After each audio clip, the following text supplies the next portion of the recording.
Australia's first Indigenous legal service is celebrating its 50th anniversary. To mark the milestone, the ALS, New South Wales and ACT has launched a retrospective photography exhibition at Sydney's Australia Hall, the site of the Day of Mourning protests in 1938. From police violence to the struggle for land rights, resistance and resilience documents key moments in the legal service's history. It also pays tribute to the early leaders and protesters who helped lay the foundations for this country's first free legal aid organisation. Ryan Little went along for the point.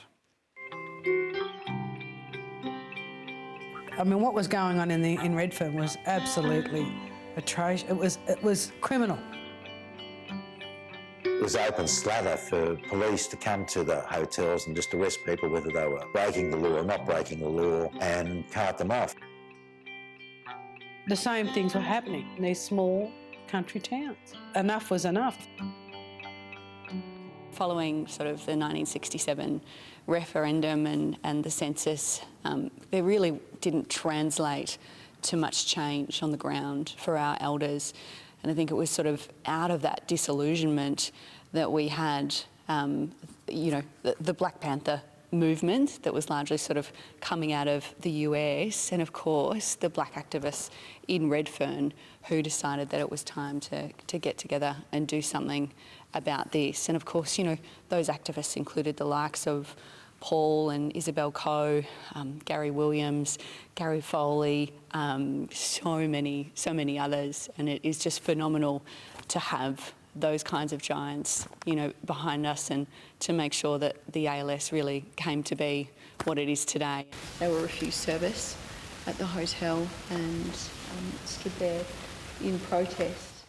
It certainly has grown from those times. I think it was the Whitlam government that actually provided that first grant to the ALS of some $20,000 or something like that to kick it off, to now have 24 offices, as I said, across New South Wales and the ACT, over 220 people in terms of a workforce. But I really can't emphasise enough, how much work those activists did in the late 60s to actually bring about this change.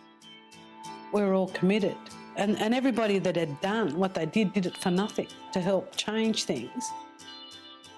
Thinking about how some of the things have stayed the same is probably almost a little bit depressing for a lot of us.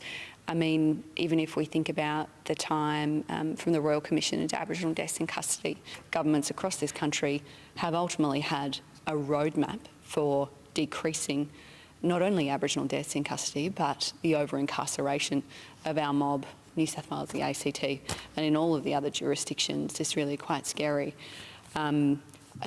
It's no surprise, of course, to anyone that's watching this that, of course, our children continue to be removed at drastic rates. This is the work that we need to keep fighting for.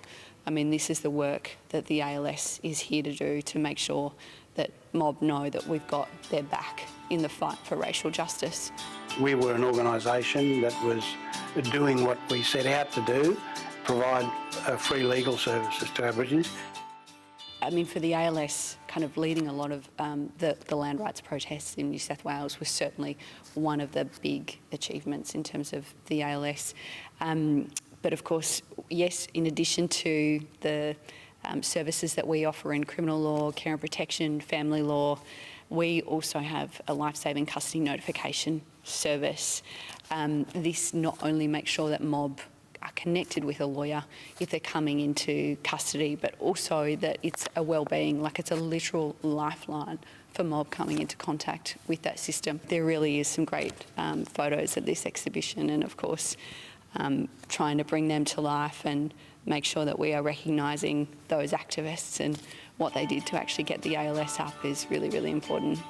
When you look at the success and the achievements of it, it certainly changed the fate for Aboriginal people in this country.